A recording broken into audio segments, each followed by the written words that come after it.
In today's video, I'm going to teach you how to write checks using QuickBooks Online. This process is straightforward, but it's always helpful to go through the steps together to ensure everything is just right. Let's get started without any delay. First, once you've logged into QuickBooks Online, head over to the upper left corner of your screen. Here, you'll find a button labeled New.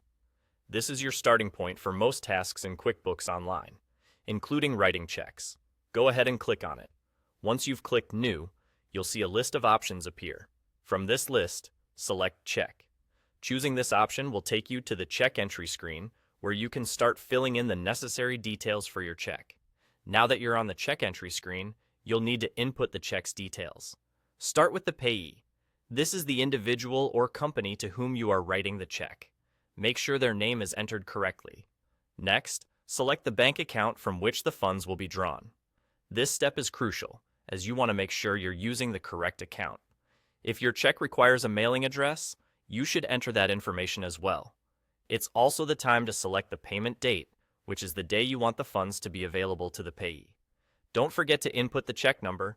If you're planning to print this check later, you can check the box that says Print Later instead. With the essential details entered, it's time to categorize your expense. This helps you keep track of where your money is going within your accounts. Enter a category that best fits the purpose of this check. Additionally, provide a brief description to remind yourself or anyone else reviewing your finances of what this expense pertains to. You'll also want to fill in the amount you are writing the check for.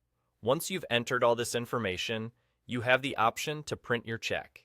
For that, take a look at the bottom of the screen where you'll see Print Check.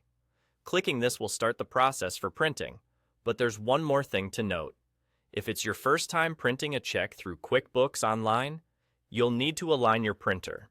This alignment process ensures that everything prints correctly onto your check stock, preventing any misprints or errors that could cause delays or issues. After you complete the printer alignment process, you're ready to print your check. Simply click Print and let your printer do the work. And that's it. You've successfully written and printed a check using QuickBooks Online. I hope you found this walkthrough helpful as you navigate through writing checks in QuickBooks Online. Thanks for watching.